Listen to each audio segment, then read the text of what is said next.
Bonjour à tous, j'espère que vous allez bien. On se retrouve aujourd'hui pour le débrief. Donc c'était Genoa contre l'AC Milan, score final 1-0. Enfin 1-0 pour l'AC Milan. Honnêtement, ce match, il était... je pense qu'on a vécu toutes les émotions possibles avec ce match. On a vécu de la frustration, on a vécu de l'énervement, de l'impatience, de la joie, de la colère. Honnêtement, toutes les émotions possibles sont passées à travers ce match-là. Et c'est pour ça qu'on aime le football et c'est pour ça qu'on continue à être passionné du ballon rond comme on l'est actuellement. Mais du coup, pour vous dire, quand on regarde le début de match, c'était assez compliqué. Justement, là, c'était vraiment la partie frustration. C'était la partie frustration, pourquoi? Parce que, bon, déjà, il a fait beaucoup de turnover. Pioli, il avait fait pas mal de turnover. On était sur un 4-3-3 où il avait enlevé Leao, Pulisic et Giroud. Et à la place, il avait mis Jovic. Et il avait changé les ailiers avec Okafor d'un côté à la place de Leao. Et il avait mis Chukwueze de l'autre côté à la place de Pulisic. Sur ensuite sur le milieu de terrain, il avait mis Adli et il y avait Adli titulaire. Sur cette composition et sur la première période, parce que pour le coup il y a une première période et une seconde période. Sur la première période, il y a eu du bon et il y a eu de la frustration. Le bon en fait c'était surtout Chukwueze.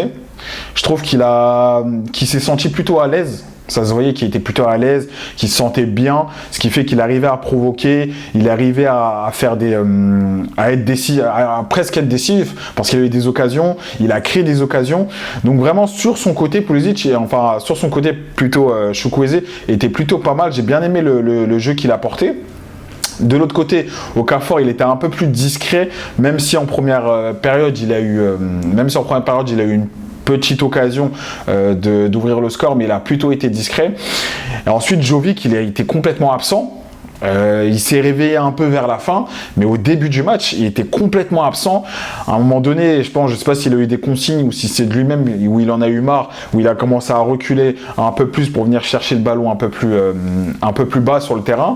Mais voilà, ce qui fait que première mi-temps, le coach il a voulu tourner ceux qui avaient joué la Ligue des Champions durant la semaine, il a voulu les reposer un maximum. C'est bien. Parce que ça met en confiance, ça permet d'avoir du temps de jeu aux jeunes, aux nouveaux, à ceux qui n'ont pas beaucoup de temps de jeu en général. Mais ça aurait pu être piège. Ça aurait pu être piège si, entre guillemets, déjà si on n'avait pas gagné ce match. Je pense que beaucoup de personnes auraient pu tomber sur Pioli. Parce qu'on est dans une configuration où on a l'Inter qui a fait match nul cet après-midi. Ce qui fait que l'Inter a fait match nul face à une très bonne équipe de Bologne.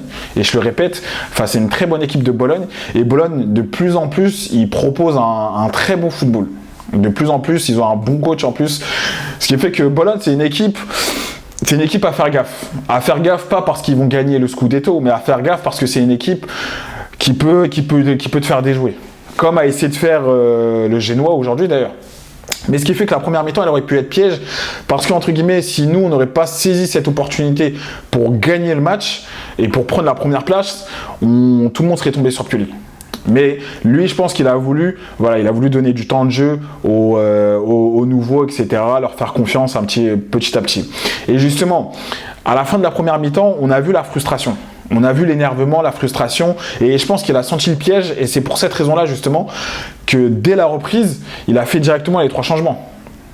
Il t'a enlevé Chukwueze, il t'a enlevé Okafor, et ensuite il t'a mis Giroud. Du coup, il t'a mis Leao, Giroud et Pulisic. Après là, pour le coup, ce qui fait que au début, je pense qu'il sous-estimait un peu le Genoa et il s'est dit qu'au fur et à mesure, si je laisse ce dispositif comme ça, je vais peut-être tomber dans un piège, dans un non-match, peut-être qu'ils vont chercher le nul, tout ça, etc. Alors que nous, on a une possibilité d'aller chercher la première place. Donc, il a fait ses changements tactiques, ce qui fait que c'était frustrant, encore plus frustrant. Pourquoi? Parce que tu avais tes joueurs titulaires, mais qui étaient bloqués, qui étaient frustrés, qui étaient énervés, qui n'arrivaient pas à aller jusqu'au bout, qui n'arrivaient pas à transpercer la forteresse de Gênes. Donc, à ce niveau-là, c'était plutôt énervant. Jusqu'à la 87e minute. À un moment donné, je vous dis la vérité, c'est pas que j'ai perdu espoir, mais c'était long dans ma tête. Jusqu'à la 87e minute, Moussa sur le côté gauche, centre plutôt sur le côté droit, centre. Ensuite, il y a un micmac dans la surface de réparation, ce qui fait que contrôle orienté, mi-pec, mi-bras de Pulisic, il se retourne, frappe, but. La délivrance, c'était incroyable. Honnêtement, c'était vraiment une délivrance parce qu'on a poussé, on s'est donné et je pense qu'on méritait de gagner ce match-là. Mais ensuite, il y a eu le gros stress de la VAR. La VAR, il y a eu un gros stress de la VAR. Est-ce que le but y est ou pas? Est-ce qu'il y a eu humain ou pas?